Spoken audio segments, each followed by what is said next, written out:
Olá, sejam bem-vindos a mais um Entendendo a Bíblia. Hoje estaremos iniciando o capítulo 13 de Atos dos Apóstolos. Todas as quintas-feiras estamos nesse mesmo horário estudando o livro de Atos. Então você que ainda não se inscreveu e de repente está ouvindo essa palavra, se inscreva em nosso canal, participe dando o seu like, colocando alguma pergunta que você queira sobre o estudo ou qualquer outro contexto bíblico. E aí na próxima semana nós teremos imenso prazer em estar respondendo para você, ok? Vamos lá. Essa aula é a aula de número 31. Então, uma breve recapitulação da aula passada, final do capítulo 12, quando Pedro ainda estava preso na fortaleza de Antônia, que ficava ali anexo ao templo judaico. E era noite e ele se encontrava dormindo, algemado entre dois soldados, quando o anjo do Senhor apareceu na prisão, ordenando a Pedro que acordasse e se levantasse, pois ele foi ali para livrá-los. E nesse contexto, as algemas caíram do punho de Pedro e eles saíram então da prisão, pois os portões se abriram automaticamente, né, para eles, e somente lá na rua, quando eles já estavam fora da prisão, é que o anjo deixou a Pedro. Pedro então se dirigiu em direção à casa de Maria, mãe de João Marcos, e lá ele então encontra os irmãos, a igreja de Cristo, reunidos na casa de Maria. Ele dá testemunho de como que o Senhor os livrou da prisão e a Bíblia apenas menciona que ele foi para um outro lugar, não revela aonde. Claro, havia uma perseguição declarada. Tiago já havia sido morto, o irmão de Jesus, e Pedro tinha experimentado passar alguns dias lá na prisão. Na aula passada você vê com mais detalhes isso. E Herodes, então, numa festa, ele é aclamado pelo povo, aclamado Deus, e ele não transfere essa glória para o Deus vivo e verdadeiro, ele recebe para si. Conclusão, o anjo do Senhor o visita, o fere de morte, e ele foi comido por vermes. Esse foi o drama vivido por esse homem. O relatório de Lucas aqui foi que a igreja continuava crescendo e se espalhando. Já a terceira vez que sai um relatório desse jeito, mostrando o crescimento da igreja, mesmo em meio à perseguição. Barnabé e Saulo voltam então para Antioquia, após ter cumprido a missão enviada pela igreja de Antioquia, para levar ajuda para os irmãos de Jerusalém, da Judéia, enfim. Foi assim que concluímos a aula de número 30 e vamos dar início à releitura do capítulo 13 de Atos, a partir de agora. Versículo 1 diz assim: na igreja de Antioquia havia profetas e mestres: Barnabé, Simeão, chamado Níger, Lúcio de Cirene, Manaém, que fora criado com Herodes, o tetrarca, e Saulo. Aqui nós encontramos 5 líderes, 5 pessoas que faziam parte então da equipe de liderança da igreja de Antioquia. Aqui vemos que profetas são pioneiros, profetas são aqueles que abrem o caminho. Aí nós lembramos de João Batista, que abriu o caminho para Jesus, né? Preparou o caminho para ele. Não é à toa que quando falamos dos 5 ministérios que está lá registrado em Efésios capítulo 4, a gente coloca esse dedo como o dedo que representa o apóstolo, porque é aquele que aponta o caminho, aponta a direção, né? Nós falamos que esse dedo polegar é apóstolo porque ele pega sozinho, né? Quando você pega algum objeto com a mão, todos os 4 dedos estão de um lado, e o apóstolo é o que acaba abrangendo todos os demais ministérios, né? O maior, o médio, é o evangelista, que também é o que vai na frente. O dedo anelar, que é o dedo da aliança, fala do pastoreio. E o dedo de mestre é aquele que vai mais fundo, né, nos ensinamentos da palavra de Deus, ok? Então os mestres, eles são edificadores, eles são aqueles que firmam os alicerces, aquele que transmite, ensina a doutrina para o povo. E esses dois ministérios, eles são profundamente complementares, né? Exatamente a exemplo do acelerador e do freio de um carro, né? Com o acelerador você avança, com o freio você para, enfim. Esses dois pedais acabam te dando o equilíbrio da condução do veículo. A mesma coisa é o profeta, como se fosse o acelerador, aquele que aponta, aquele que vai, aquele que encoraja o povo aí, e o mestre é aquele que dá fundamentação, que dá base, né? Então, sem esses dois ministérios funcionando, queridos, uma igreja dificilmente será considerada uma igreja saudável. Vemos profeta, tanto no Antigo Testamento quanto no Novo Testamento, embora a gente consegue fazer uma leitura diferenciada. No Novo Testamento a gente encontra pelo menos dois tipos de profeta. Um é aquele que por meio da palavra de Deus encoraja o povo, admoesta o povo, e existe o profeta, esse profeta que é o dom de inspiração, de manifestação, né, que temos nos nossos dias, como naquela época, exemplo do profeta Ágabo, né, que nós já vimos na aula passada, inclusive. Bom, na lista de Paulo, ou nas listas que ele fala a respeito dos dons, principalmente quando ele lista a questão dos ministérios, que está lá em 1 Coríntios 12, Romanos 12 também, Efésios, os profetas aparecem sempre em segundo lugar, logo depois dos apóstolos. Não sei dizer, acho que não, talvez em termos de importância, mas é a ordem que é colocada, o dom de profecia na lista de Paulo, né? Os líderes da igreja de Antioquia, talvez sim, eles são alistados aqui por ordem de importância. E pode ver que começa com Barnabé, né? Barnabé, possivelmente, então, ele era o titular, ele era o pastor presidente, vamos dizer assim, da igreja de Antioquia. E Saulo aparece por último na lista porque possivelmente ele era o mais novo do grupo dos 5. Barnabé, que foi lá buscá-lo, é possível que os outros já estivessem ali, até pelos detalhes que entram nos nomes que vamos mencionar daqui a pouco. Enfim, Barnabé então fosse o mais novo talvez da equipe, não de idade, mas de experiência cristã e até mesmo de chegada na igreja de Antioquia, né?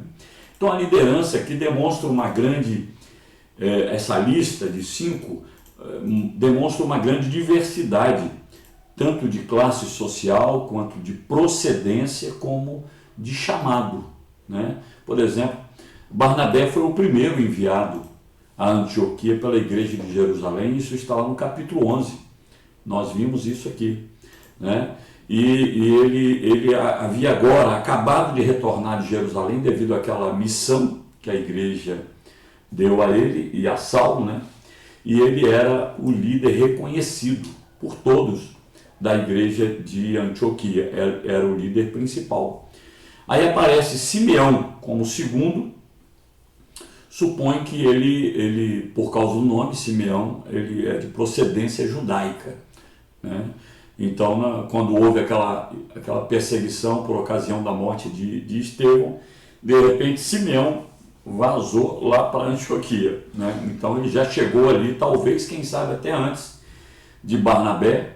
Agora, claro, Barnabé quando chegou a mando dos apóstolos, então ele chegou com uma autoridade, por isso acabou herdando a liderança principal. Aí vem esse Simeão, inclusive ele recebe como um apelido Níger. Essa palavra é de origem latina, que quer dizer negro. Então tudo indica que isso sinalizava a cor da sua pele, né? Mostrando aí exatamente aquela diversidade de procedência que eu falei anteriormente. Depois aparece Lúcio de Cirene. Lúcio é um nome latino, então já quando aponta que ele era de Cirene, mostrando que ele era da cidade de Cirene, capital da Líbia, e esse pessoal lá de Cirene foi o segundo grupo que chegou em Antioquia. A gente vê claramente lá no capítulo 11, quando estudamos, capítulo 11, no versículo 20, para ser mais preciso, né?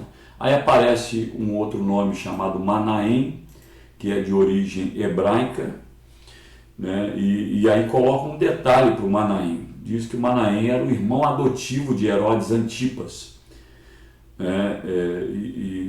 Claro que então ele era conhecedor dos pensamentos e das ações da família dos herodianos, né? Porque ele cresceu ali no meio deles, né? Então a igreja de Antioquia era então a igreja base de Barnabé e Saulo. Tanto é que depois eles entram numa sucessão de viagens missionárias. A Bíblia mostra 3 viagens missionárias em que eles ainda usavam como base, tanto Paulo quanto Barnabé, usavam como base a cidade de Antioquia, ou seja, eles saíam para a viagem missionária, mas tinham um local para voltar. E é muito importante pessoas que trabalham assim de forma itinerante dentro do reino de Deus tenha uma igreja base, porque imagine, inclusive é importante a gente destacar isso, quantas pessoas às vezes se apresenta para a gente como sendo pastor. Aí quando você pergunta de que igreja ele fala, não, eu estou sem igreja, mas eu sou pastor. Ou seja, estar pastor é necessário, implica em que você tenha ovelhas. Se você não tem ovelhas, se você não tem seguidor, você pode até ter exercido a função de pastor, mas enquanto não tem, você não é. Está, de uma certa forma, desqualificado para se apresentar, né, como tal. E é até perigoso, é bom atentarmos para isso. Toda pessoa que anda itinerantemente, que se apresenta como servo de Deus, ele precisa ter uma base, um local de fé, de relacionamentos com os irmãos, né? Então quem viaja muito, especialmente quem é ministro da palavra de Deus, precisa de ter raízes para não se perder nem emocionalmente e também não se perder espiritualmente, né?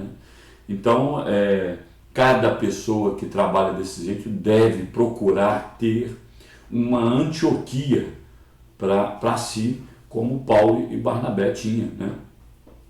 Onde ele é reconhecido, onde ele é enviado, onde ele é amado, onde ele é integrado a um corpo, né? Fora isso, é importante que a gente fique sempre atento, porque pode ser algum lobo devorador travestido de aparência de ministro, né? Precisamos sim ser vigilantes nesse aspecto, né? Então essa igreja que você escolher como sua Antioquia, deve ser a sua base espiritual, deve ser aonde você recebe cobertura espiritual, onde é um lugar para a sua família ser cuidada, a sua família ser integrada, né? Então, na medida do possível, a pessoa, se a igreja tem um trabalho de células como nós temos, é importante que cada membro, cada pessoa assim, tenha uma célula onde tem compromisso, onde tem relacionamentos saudáveis, né? Tanto compromissos quanto relacionamentos saudáveis. Então, é isso, fica essa a dica, inclusive para cada membro da nossa igreja que porventura ainda não está em célula.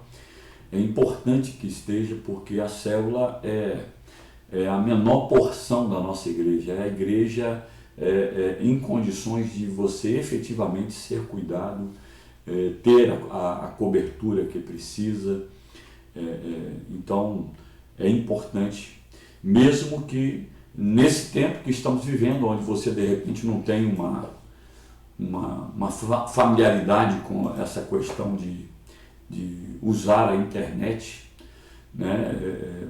Muita gente tem que estar aprendendo agora a fazer isso, a usar esse tipo de ferramenta, que é fantástica, e a gente precisa mesmo aprender, mas quantos que às vezes têm dificuldade e por isso às vezes não estão tendo condições de estar, ou por desgostar desse tipo de ferramenta, mas é importante que você esteja debaixo de uma cobertura, sendo amado por um grupo de irmãos, onde esses irmãos estão se importando com você, amando você, orando por você, enfim.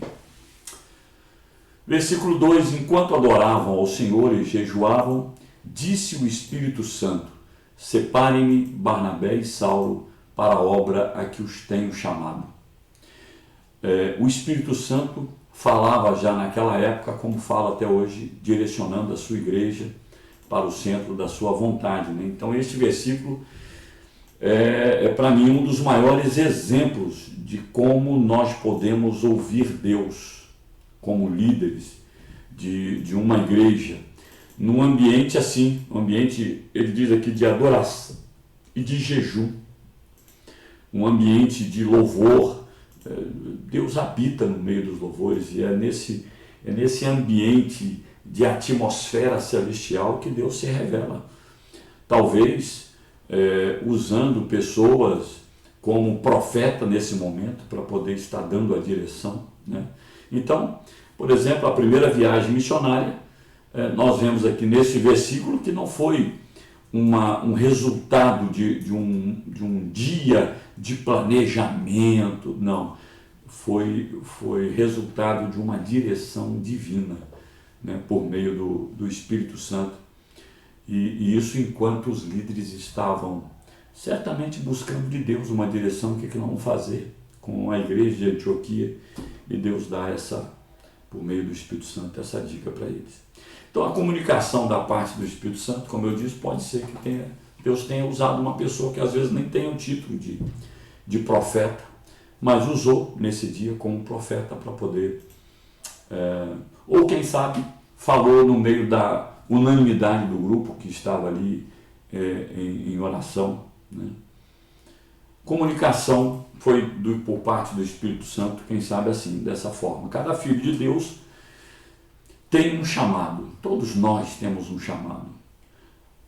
Com base em que? Afirma isso, está lá em Efésios capítulo 2, versículo 10, diz assim: porque somos criação de Deus realizada em Cristo Jesus para fazermos boas obras, ou seja, todos nós precisamos fazer, precisamos estar realizando ofícios, obras, né? Ter uma função dentro do corpo de Cristo, dentro da igreja de Cristo.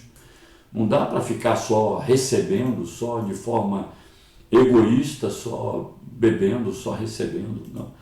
Aqui em Efésios, Paulo nos diz que nós somos criaturas de Deus para fazermos as boas obras, as quais Deus preparou de antemão para que nós as praticássemos. Todos nós as praticássemos. Uai, quase que não saiu, né? Bom, então o que a pessoa deve fazer? Deve descobrir o que Deus quer realizar por meio de você. Talvez ele vai querer utilizar o talento que ele já te deu, ou a paixão que você tem, né, por algo, por algum grupo de pessoas, quem sabe, ou o conhecimento adquirido, ou a sua formação adquirida. Enfim, Deus ele quer nos usar, e na verdade o melhor do servo é aquele que diz assim: fala, Senhor, porque o teu servo ouve, ou seja, eu estou aberto para fazer o que tiver que fazer dentro do teu reino, e aonde o Senhor me direcionar, quer seja diretamente pelo Senhor, quer seja pela minha liderança, eu estou aberto para servir, para glorificar o Senhor, para adorar o Senhor por meio do serviço das minhas mãos, né? Então, ao mesmo tempo que tem pessoas que são entregues totalmente à igreja ou a um ministério específico, conforme está lá em Efésios capítulo 4, a um dom ministerial. Então, se é assim, de forma especial, essa pessoa deve buscar cada vez mais consagrar a sua vida a Deus, buscar a santificação, buscar estar separado exclusivamente para a obra de Deus, para o reino de Deus. Bom, o terceiro versículo diz assim: assim, depois de jejuar e orar, impuseram-lhes as mãos e os enviaram. Queridos, esse ato de impor as mãos, isso é usado desde o Antigo Testamento, quando da consagração de um levita, de um sacerdote, né, do rei. Então havia essa imposição de mãos como uma forma apostólica, né, como uma forma de envio. Os apóstolos fizeram isso por ocasião do capítulo 6 de Atos, quando escolheram os diáconos para uma missão específica.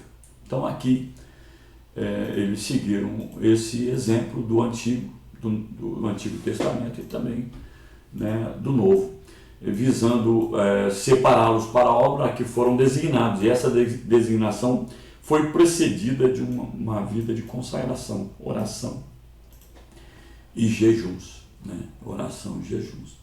Versículo 4: enviados pelo Espírito Santo, desceram a Seleucia e dali navegaram para Chipre.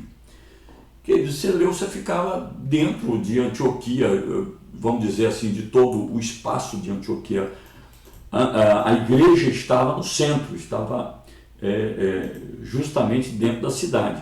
E lá em Antioquia, não era uma cidade litorânea. Para chegar até o litoral, até o porto, para poder pegar o navio e começar a primeira viagem missionária, eles foram então até Seleucia, que era esse porto marítimo. Ficava a 25 quilômetros a oeste de Antioquia.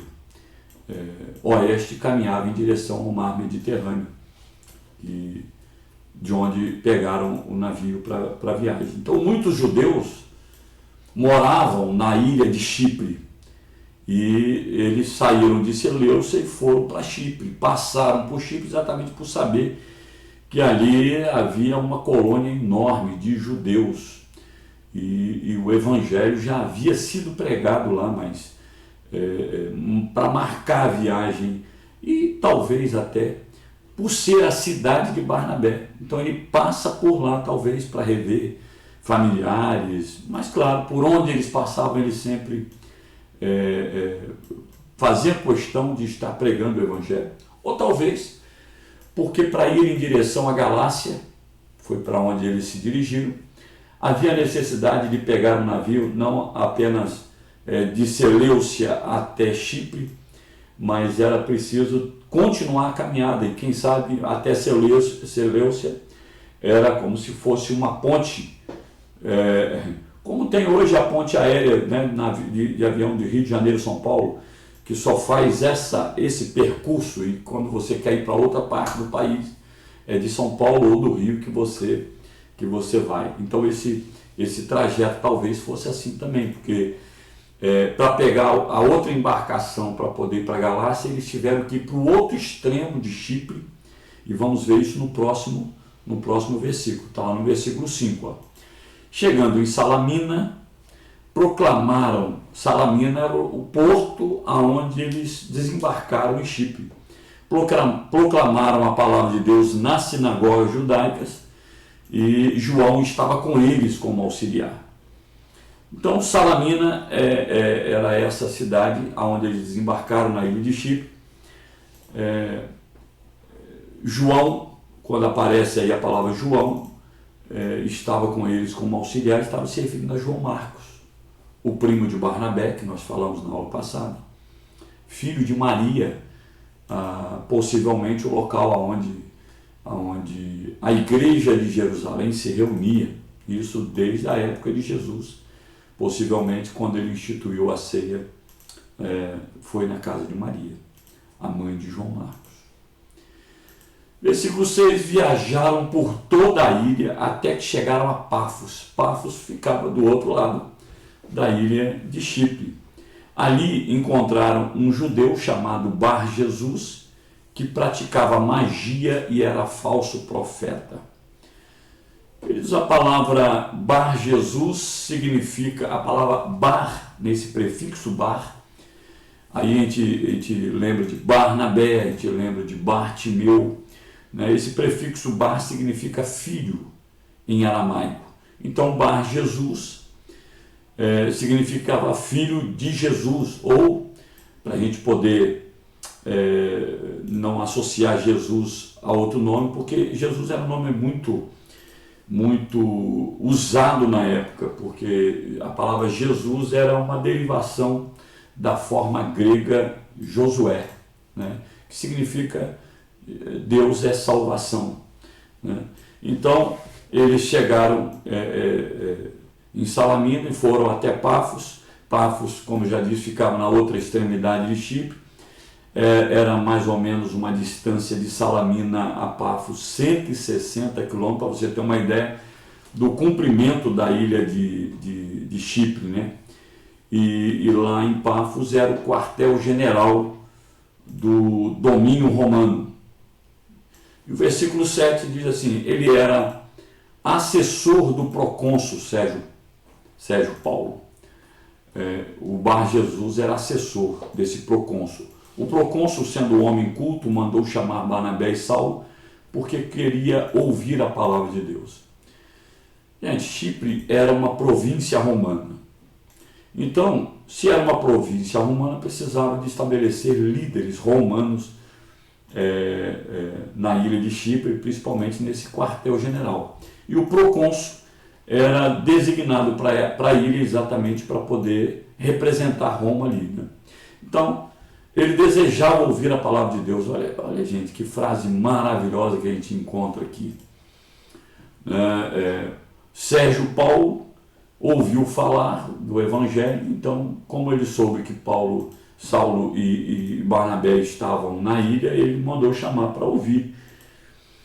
Queridos, que ele possa, essa frase possa se aplicar a mim e a você. Que eu e você tenhamos todos os dias, tenhamos sempre sede de aprender mais de Deus, desejo de ouvir cada vez mais da palavra de Deus, porque essa frase aqui revela um caráter ensinável na vida desse procônsul, da vida de Sérgio Paulo, né? 8º versículo. Mas Elimas, o mágico, ou Bar Jesus, esse é o significado do seu nome. A palavra Elimas opôs-se a ele e tentava desviar da fé o procônsul. Queridos, Elimas ou Elimas é um nome semítico que significava feiticeiro ou mágico. E provavelmente o tal Bar Jesus traz para si esse nome e se auto-intitula assim até para poder se tornar conhecido quem ele era, né? Versículo 9. Então Saulo, também chamado Paulo, cheio do Espírito Santo, olhou firmemente para Elimas e disse: filho do diabo e inimigo de tudo que é justo, você está cheio de toda espécie de engano e maldade. Quando é que vai parar de perverter os retos caminhos do Senhor? Versículo 11. Saiba agora que a mão do Senhor está contra você e você ficará cego e incapaz de ver a luz do sol durante algum tempo. Imediatamente vieram sobre ele névoa e escuridão, e ele, tateando, procurava quem os guiasse pela mão. Queridos, a palavra Saulo significa pedido. Está implícito aí o pedido a Deus, né? Saulo. E Paulo significava pequeno. Paulo era uma palavra romana, mostrando que aqui representava os antecedentes helenísticos de Paulo, né? E Saulo era mostrando aqui o nome dele, a ascendência judaica. E era muito normal receber o nome no seu nascimento, no caso aqui Saulo, e depois um nome que o identifique diante da sociedade em que vive, no caso Paulo, né?